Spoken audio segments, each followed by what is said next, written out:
These are Ruminations from Among the Bards. I am poet and novelist Christopher Lewis, and we have been looking for the lost art of inspiration. Inspiration not as a literary convention, but as a spiritual reality. And so we have dared to look into the interior life of hesychastic saints, into the hidden life of the mystical theology of the Orthodox East. And while this kind of sanctity is a very high accomplishment, an encounter with a person like those we've described can be life changing to see godlikeness in a human person. And sometimes the change that can come over us is the result of just hearing about such a person.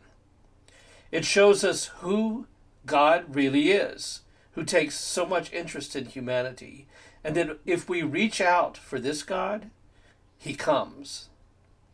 And we've taken the trouble to look into all of this because what I really want to approach in these ruminations is the possibility of poetics as a noetic activity, as an awakening and development of spiritual perception, as a visionary activity. And I believe that all poets share this intuition. We think of the ancient bards as seers. Most often this is explained as a shamanistic ability, something out of our reach because the new Christian religion has killed access to the old gods, to the muses, to Odin or Perun, to Apollo or Dionysius. This is incorrect. And it's an attitude that blinds us to the visionary accomplishments of Shakespeare, Chaucer, Dante, Spencer, Milton. They composed a visionary framework for tales that move towards cosmic dimensions that we are no longer able to accomplish. Meanwhile, we have come to think of it as an accepted fact that the bards of the earliest Christian era, the real masters of the old craft of oral composition, are just pagan poets in disguise, like the Beowulf poet, or the Russian singer of the Tale of Prince Igor, the story that Alexander Borodin adapted for his opera Prince Igor. And this is a vigorous masterpiece of language. It invokes Boyan the seer, the grandson of Veles or Volos, the Slavic god of the underworld, of all things hidden, a shapeshifter, the god of poets and prophetic seers. And so it never occurs to us that the spiritual reality might be very different, that this new Christian faith, in its original Orthodox purity, the spiritual inspiration that we've been trying to identify, actually freed the Slavic bards in the court of Saint Yaroslav the Wise of Kiev, and that was the court in which Boyan was said to have been employed. It enabled these poets to harvest the best hopes of their forefathers, freed from the dangers and delusions that plague shamanistic practice. And I'm speaking of the dangers of spiritual delusion, even demonic possession that crept into oracular practice. One can make the case that Beowulf is actually about this very thing. He's guarding the prince's hall from demonic attack. He uses the sword that is embossed with tales of the giants from before the flood, and this is the sword that kills Grendel's mother, implying she's related to those primeval giants, even though her blood melts the blade down to the hilt. Slavic and Germanic mythology make it abundantly clear that the spiritual world is full of deadly dangers, and we would like to avoid those horrors, and yet we thirst for genuine inspiration. Can we recover that kind of visionary inspiration that is pure and lofty and free of dangerous delusions? Anyway, what is the art of invocation? It is prayer. If you look at any of the classical invocations to the muses, and we will examine these, you see that it is prayer. And prayer is not a lost art. as we have seen. In fact, it has developed exponentially, explosively.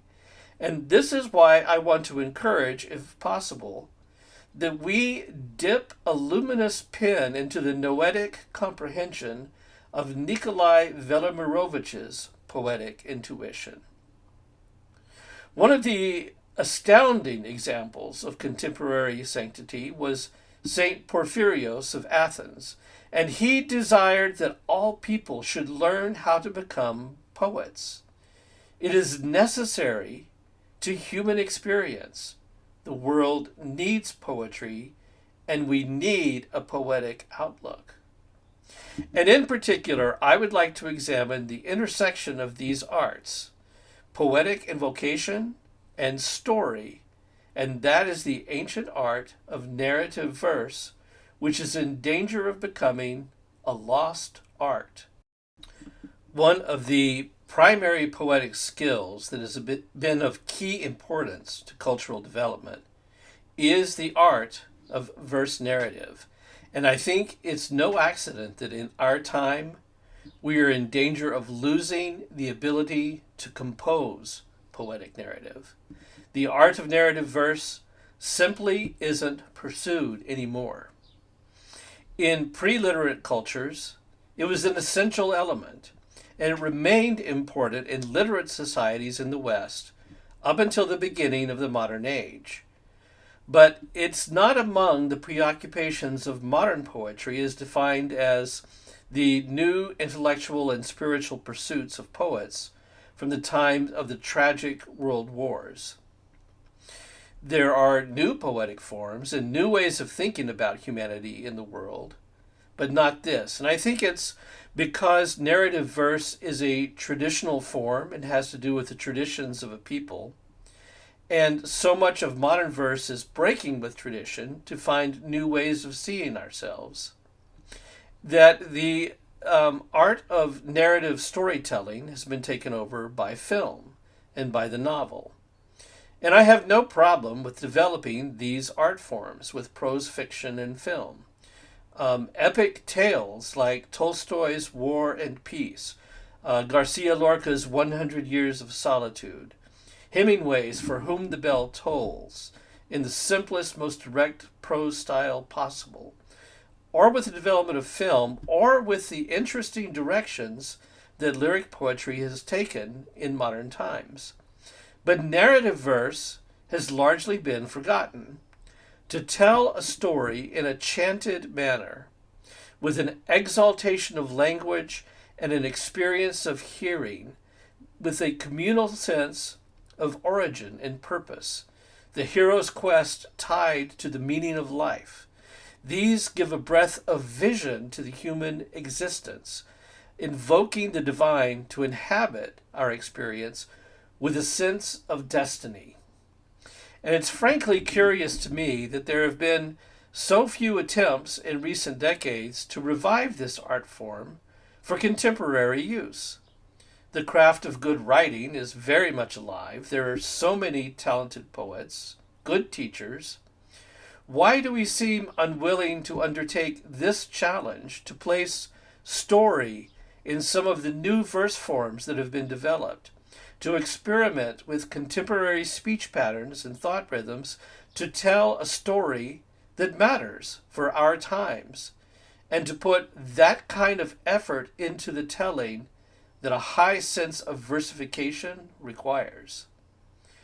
It seems to me that it could be done. There are so many good translations into English being done, and some of these are excellent. Of course, we're dealing here with a story that's already mapped out, themes already developed, and the translators are working with poets who were gifted in other languages, and they're trying to illustrate those gifts by wrestling them into our language. But even translations have to be fresh and exciting. Iambic pentameter, if that's the medium used in English, it has to be displayed with mastery, to show up in our hands, as it were, with a splendor that shows why it worked so well for English speech rhythms. These translators are students of the explosive power of Shakespeare's blank verse, and the elegant beauty of Chaucer's iambic pentameter, but they still have to make it new all over again and show themselves capable. And we see that they are. And we know that we need the kind of tale that is worth that much effort for our own times. What kind of story would that be? In the Princeton Encyclopedia of Poetry and Poetics, the entry on narrative poetry was written by Albert B. Lord, and he was the student of Milman Parry, who the two of them went to Serbia and studied a living oral tradition between the world wars and gave us an understanding of the nature of oral composition and its transmission that we did not have before. It was a groundbreaking study.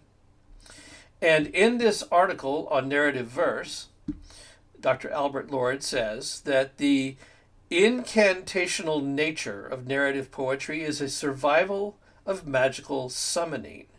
It was originally a ritual act like chanting hymns to the sun or the rain to compel them to come and give life. These were addressed first to the mythic god, then the half-divine king, and later secularized further to summon the memory of the hero.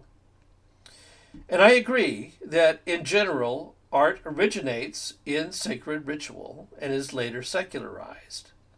But I have always felt that poetry has this sacred quality still, that metaphoric thought reaches deep into the nature of creation with transformative power. It transforms the way we see things. It has the quality of a prophetic seer. And this is the purpose of poetry, to see what is not ordinarily seen. And so I agree that poetry is essentially a sacred art that's been secularized, but he seems to me, and I may be misreading him, to imply that we no longer know how to invoke the gods. And this is a general attitude, that invoking the divine was a quaint practice that civilized people don't take seriously, that poetic invocation is no more than a literary convention. I don't think the Serbian people felt this way, the very people that Albert Lord and Milman Parry were studying. They and their bards were Orthodox peoples, and Orthodox peoples don't feel this way. Anyone who goes into an Orthodox service will know right away that's all we're doing the whole time is invoking the divine. We're not preaching, not talking about God. We're invoking him constantly from the beginning to the end with a highly developed hymnographic practice. Vocally invoking, those two words mean the same thing, invoking God with a sense of the divine that is as though second nature to us. And so we're often stunned by a sense that this God, we were not so sure about, is there, powerfully present in a manner that can't be explained. Because beauty and worship are intimately linked. At the core, they are the same thing. Beauty and worship are essential to human experience. This is what's missing in the modern worldview. And so, while I agree with Dr. Lord, whose work I really do admire, that narrative poetry is an echo of a liturgical act, and that poetry in general has liturgical echoes with songs of divine inspiration, I think this point needs to be developed to appreciate the importance of narrative poetry and what we're missing if it's no longer practiced. And the first thing that's missing is experience of the divine.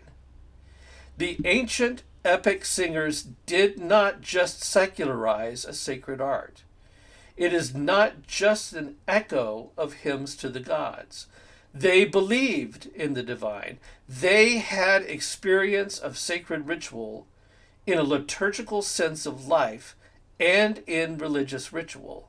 And they invoked divine assistance in which they believed. And they had experience of divine assistance. And they had noetic illumination. Narrative poetry has this potential to invoke noetic illumination, the highest faculty of intelligence, our spiritual intelligence, which is another way of saying they believed in divine inspiration. Poetry, narrative or lyrical, in its origins, begins and ends with divine invocation. For later secular narrative poets, invoking the muse may have become a literary convention. But for early singers, it was an authentic experience. But let's turn attention to secular poetry and what it can do. If you think of the tremendous emotional power of an elegy, a poem written to celebrate a person's life, a poem that sees into the meaning of a person's life, grieving and at the same time giving prophetic insight. Narrative should do this. Narrative in general, even prose narrative, film narrative. But the purpose of verse narrative is to lift storytelling to another level, rolling through metaphoric revelations towards an ever-deepening sense of mystery. Language dancing in rhythmic ecstasy, reaching for the meaning of our existence to summon noetic intelligence. Lyric poetry also has this magical quality. Narrative poetry digs out the exalted meaning in story and maintains it through the telling. It's a different treatment of story, but it's one of the main things poetry should do. And so this is what is lost without masters of narrative verse today, the magical and ritual rediscovery of our own existence. Narrative verse is a different quality of narrative, but it's also a different kind of poetry from lyrical poetry. Narrative has to be maintained, the story. While lyrical exercises in description occur, you can't lose the thread of the narrative. You have to keep the listener engaged with the story. The story has to keep moving through the chant. Poetic digressions, if that's the right word, have to be applied with skill. And this is simply not practiced anymore. In narrative verse, the metrical unit is primarily the line. Meaning and music moves towards the end of the line. Each line is rich with its own subtle inward melodies and metaphoric implications, moving phrases of thought towards the end of the line, and pausing there with enough weight to move it on the edge of thought before plunging into the next line, moving line by line, building expectation, and I'm speaking of lines as they appear on the page or as they would be heard. The constancy of poetic thought creates a musical and noetic tension that is more like the plucking of strings in their echo from moment to moment than in prosaic narrative. The tension is constantly moving towards the end of the line. Each line is a melodic composition of notes made of sound and meaning, the sound with vowels and consonants and pauses, with rhythmic emphasis, and meaning that ascends and descends, lingers and resolves, sometimes soaring beyond hearing into the divine. This tension of sound and meaning moving towards the end of the line is sometimes unresolved at the end of the line because of enjambment, and that's where the thought continues past the end of the line into the first feet or syllables of the next line. When enjambment is done well, the tension is not shattered at the end of the line, but the tension of thought and sound is tightened further. Enjambment is sometimes startling, like the sound of a string breaking. This is part of the music of the thought. If rhyme is added here by a master who can wield rhyme well, it can chime with additional force of meaning, even echo with unexpected revelation, and we see this in Spenser and Chaucer and Yeats, And we'll talk more about that when we get to some examples. So the line is the metrical unit, and the establishment of a steady rhythm becomes a force in the narrative. The inner dynamics of each line's play of sound and semantics heightens the awareness of the interplay of words and consonants harmonizing, but mainly lends an exalted sense to language used for the story. Because what one is hearing is an exalted matter and worth hearing, and hearing itself becomes a delight and a revelation. And even a well-known tale can be heard as though just heard for the first time. This is what the great epics attempt. They give meaning to a people. What is the kind of divine inspiration that makes one dare invoke the muse and hope for the breath of illuminating revelation that ancient peoples expected from their bards? Well, what if we took a look at the great narrative epics of our literary tradition and see if we can gain a sense of what is lost without this kind of inspired narrative verse? Let's start by looking at some of the really old epics and see what they can show us. So we begin with the really ancient epics like the Mahabharata, the Popol Vuh from South America, Epic of Gilgamesh. Those are outside of kind of the Greco-Roman worldview.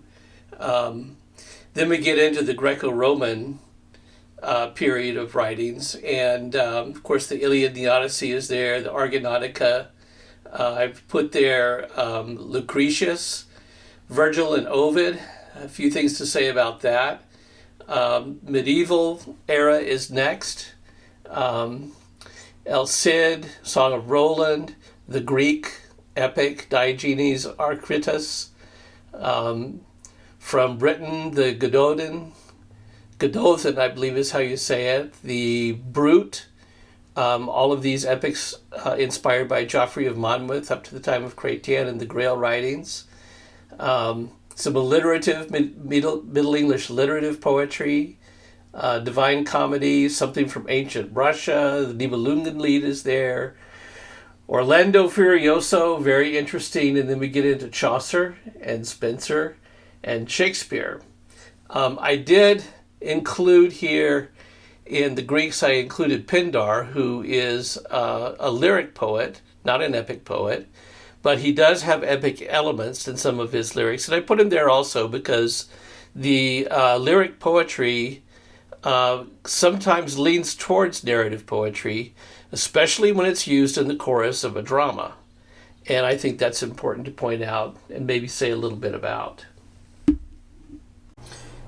The Romantic era, I think, is in many ways the great age of narrative poetry. It's when the narrative poetry of the past was being rediscovered, and we just have so many giants among writers who are writing these voluminous works, which are really interesting and very beautiful. So William Blake, I don't know what to say yet about William Blake. I'm not sure I really understand him myself, but I'm going to make an attempt. We have William Wordsworth. The Prelude really changed the parameters of what epic poetry is about, since he's writing an epic about the development of his own mind, which would be preposterous, except for the fact that it's just so incredibly beautiful as he describes how his imagination was formed by the incredible grandeur of the Lake Country. Shelley, pretty revolutionary in his thinking, but an amazing poet. Sir Walter Scott is no longer really in fashion, but he should be. He's just such an excellent storyteller, and the way that he writes is the way that the folk ballad writers wrote, the ballad singers. and it's still very much worth looking at just for the sake of the way that he tells a story. Keats, we have Faust, and Pushkin, very important for romantic poetry. His translators, I don't think very often do a good job, but these two translations I think are good enough. And then in the Victorian age, it started to, there was not as much, but there was still a lot of production. We have Longfellow and Tennyson, of course. And then we get into Robert Browning and Stephen Vincent Benet, who, not always my favorite, but he's an important narrative poet to talk about. Also in the Romantic Age, we have all of this activity of uncovering and bringing to light ancient poems. A lot of it is kind of tinged by accusations of forgery. That's all really interesting to talk about. So here is where I put the early Welsh saga poems. The works of Ossian by James Macpherson. I have a pretty positive opinion of him, unlike some others. The Kalevala was brought to light during this period, and so just the Romantic Age was just a very creative period. And then here, I just want to say something about some of my reference books. This big book on the bottom is an encyclopedia of epics, and with little half-page and three-quarter page and sometimes one-page entries on so many topics from the ancient and modern world. This just shows you how prolific and important narrative poetry has been for the development of human culture, really. The Norton Anthology of Modern Poetry I put here, not because it says that much about narrative poetry. There's a few narrative poets, but not very many at all. But because the introduction so well explains what modern poetry is about and how it was breaking tradition and how it was taking tradition in new ways and what modern poets are preoccupied and thinking with, I think it really explains why there's not much narrative poetry anymore. I think it's important to talk about. Well, now you can see why these are ruminations from among the bards. And I am only getting started. It will be my delight and honor to share my wonder and excitement at these beautiful and thought-provoking tales in song that our ancestors have given to us. And I hope also you'll take a look at my own books at anaphrapress.com and on Amazon. If these ruminations stir your imagination, I think you'll probably like what you find in my books. I am Christopher Lewis.